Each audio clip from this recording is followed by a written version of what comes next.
عليكم البنات، كي درتو؟ لاباس عليكم؟ صحيحه لاباس. جيتكم البنات اليوم بواحد الوصفه فعاله. وصفه هي اللي نقذتني هذا البرد هذا، لان جاتني الكحبه وبريت باقي غير الانف شويه اللي مخنوق وصايب. هذه الوصفه ما نطولش عليكم، سهله وزوينه البنات للكحبه، وفيها مواد طبيعيه موجوده في اي بيت. خير الكلام ما قل ودل. ندخلوا في المقادير.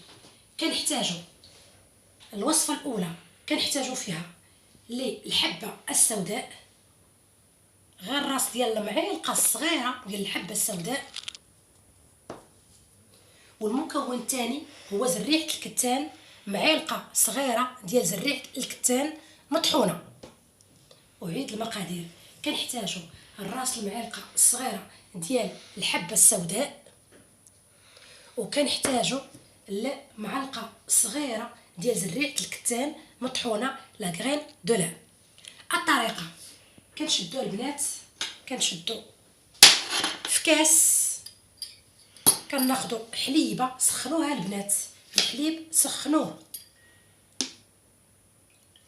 كناخدو حليبه وكنسخنوها، كنسخنو داك الحليبه دافيه، وكنزيدو فيها داك المعلقه انا درتها وغنشربها ليا هذه، كنزيدو فيها معلقه صغيره ديال زريعه الكتان ها هي مطحونه، وكنزيدو غير رويس ديال المعلقه ديال الحبه السوداء، كما قال الرسول صلى الله عليه وسلم: الحبه السوداء دواء لكل داء.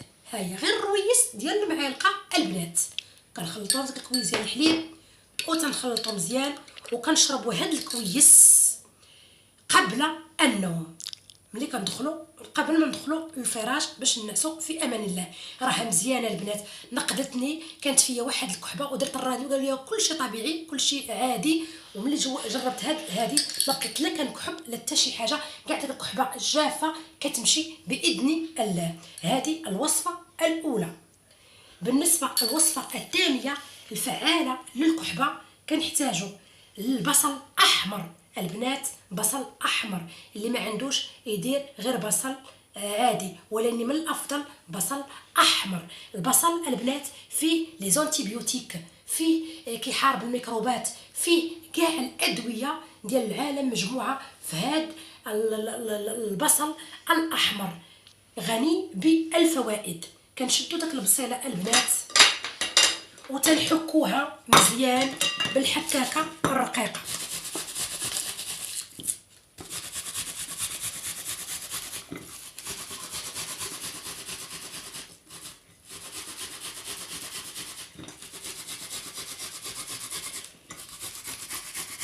حكو مزيان بالحكاكه الرقيقه. راه هذا البصل راه فوائده جمه وعديده لا تحصى. حكو مزيان البنات. هذا البصل تيخرج داك المويها ديالو ويخرج داك السائل ديالو.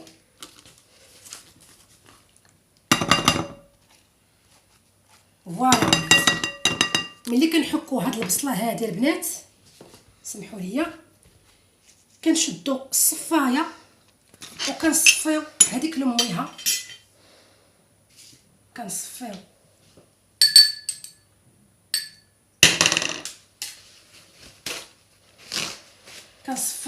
داك المويها ديال البصله، نصفي ماء البصل. انا كنوريكم غير مقادير غير صغيره، وانتم الا بغيتو ديروا بزاف وديروها في واحد الزجاجه معقمه وتخلوها. كنصفيو البنات ماء البصل،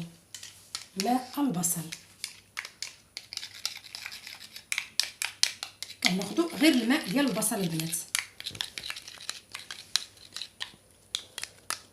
هذا الماء راه غني بالفوائد، كما اثبت الاطباء حاروا في امر البصل انه غني بالمضادات